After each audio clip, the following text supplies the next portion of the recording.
Welcome back in your YouTube channel smart classes. Friends, आज जो हम आपके सामने पेपर लेकर आए हैं ये gender school and society BEd second year का एनुअल एग्जामिनेशन का पेपर है।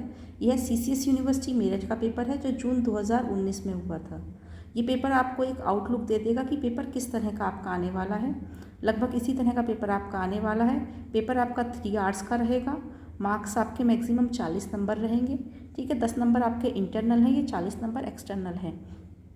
सीसीएस यूनिवर्सिटी में जेंडर स्कूल एंड सोसाइटी के नाम से E302 नाम से ये पेपर है। ठीक है, ये भी पेपर आपका 3 सेक्शंस में है। फर्स्ट सेक्शन में जो आपके हैं 3 क्वेश्चंस हैं और ये जो 3 क्वेश्चंस हैं हर क्वेश्चन का जो वैल्यू है वो 8 मार्क्स है।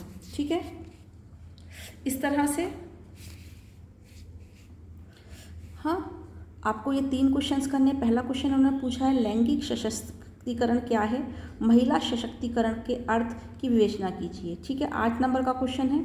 तो लैंगिक सशक्तिकरण यानी कि जेंडर एम्पावरमेंट किसे कहते हैं, और महिला सशक्तिकरण यानी कि महिला विमेन एम्पावरमेंट के अर्थ की विवेचना कीजिए। सिंपल सी बात है, इन्होंने पूछना चाहा है कि सेक्स के बेस पर जो एम्पावरमेंट है वो क्या होती है और विमेन की एम्पावरमेंट के बारे में। अच्छा, आज सभी जानते हैं विमेन एम्पावरमेंट, सब बार बार कह रहे हैं। ठीक है, सेकंड क्वेश्चन है लैंगिक असमानता को दूर करने के उपाय, describe the remedies to remove gender equality. इस प्रश्न पत्र में एक सबसे बड़ी खास बात यह है कि आपके सामने यहाँ पर और करके क्वेश्चन लगे हुए नहीं हैं। ठीक है, आपके सामने कुल मिला के 6 प्रश्न दिए हुए हैं और आपको उनमें से किसी 3 प्रश्नों का उत्तर देना है। और करके नहीं दिए, इसमें आपके पास चॉइस ज़्यादा बन जाती है। ठीक है, describe the remedies to remove gender inequality.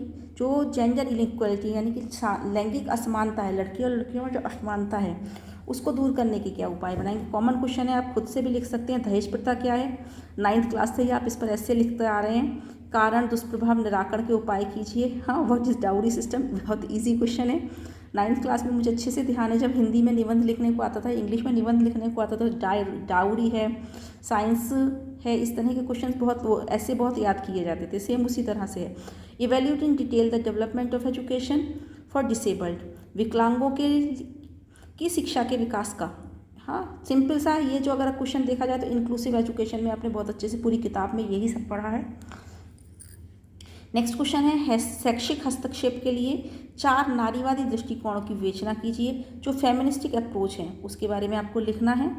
आगे का क्वेश्चन 6 नंबर का क्वेश्चन देखते हैं क्या कहना चाह रहे हैं ये 6 नंबर के क्वेश्चन में।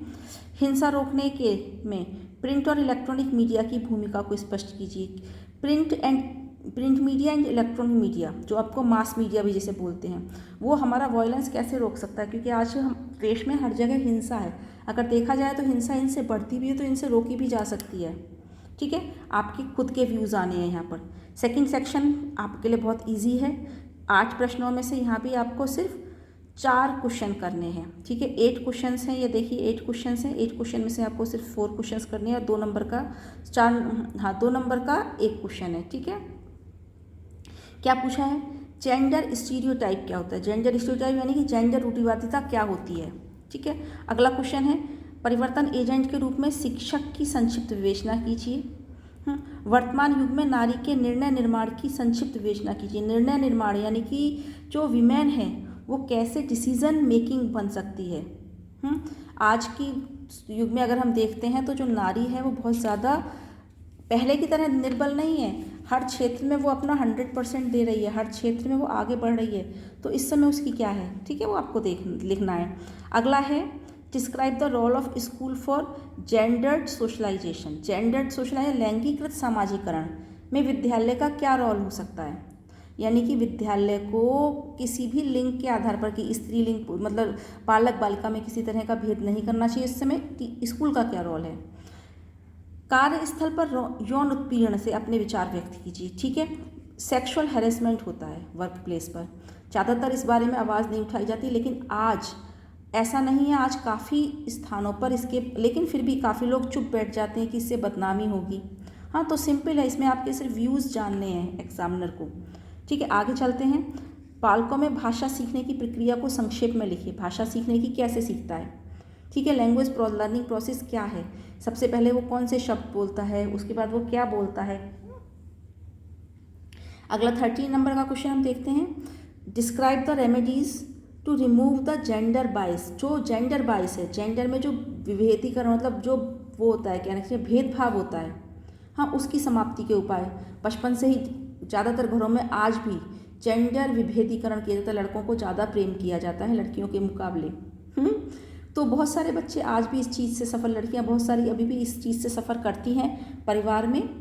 ठीक है, आराम से आप इस पर अपने लिख सकते हैं व्यूज़, बहुत सारे व्यूज़ होंगे आपके पास, मुझे पता है।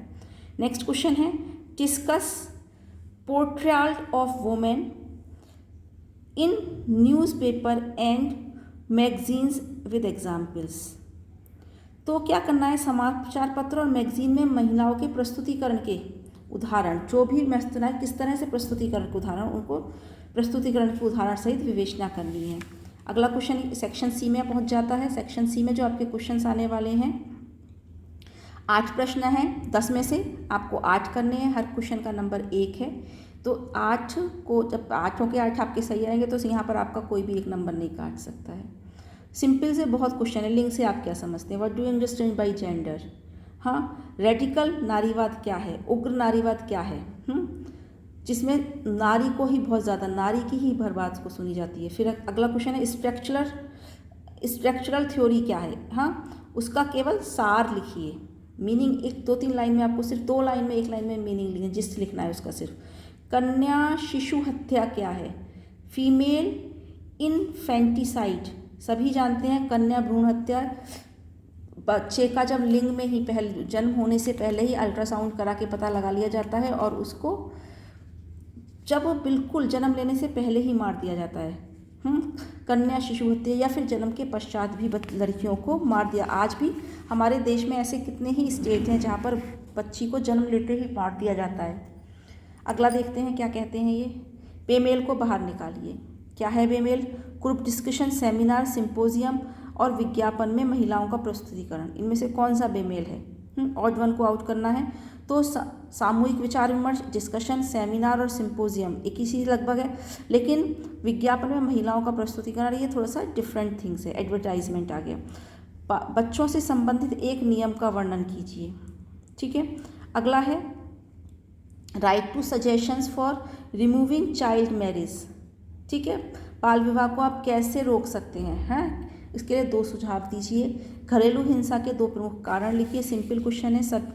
हाँ, आगे का अगला क्वेश्चन क्या बोल रहा है ये, right any 2 reason for girls drop out before completion of primary education, अर्थात वो 5th क्लास तक की एजुकेशन पूरी करने से ही पहले ही विद्यालय क्यों छोड़ती हैं, उसके क्या कारण है, सबको पता है, आसानी से लिख सकते हैं। What do you mean by class, वर्ग से आप क्या समझते हैं। ठीक है, तो वर्ग, जाति, ये शब्द सब आपने सुने हुए होंगे, इससे आप क्या समझते हैं, सिंपल क्वेश्चन है। ठीक है फ्रेंड्स, पेपर बहुत ज़्यादा टफ नहीं है, लेकिन इसका मतलब ये नहीं है कि आप पढ़ेंगे नहीं। 1 या 2 बार आपको बुक पढ़ेंगे तो आपको सारे कॉन्सेप्ट इसके क्लियर हो जाएंगे, क्योंकि बाकी इसमें अपने आपको सेल्फ व्यूज़ ही लिखने हैं। ठीक है, नेक्स्ट पेपर लेकर मैं आपके सामने जल्दी ही प्रस्तुत होंगी। तब तक के लिए आप अपनी तैयारी में लगे रहिए। आपकी परीक्षा के लिए आपको ऑल द बेस्ट, बहुत बहुत शुभकामनाएं।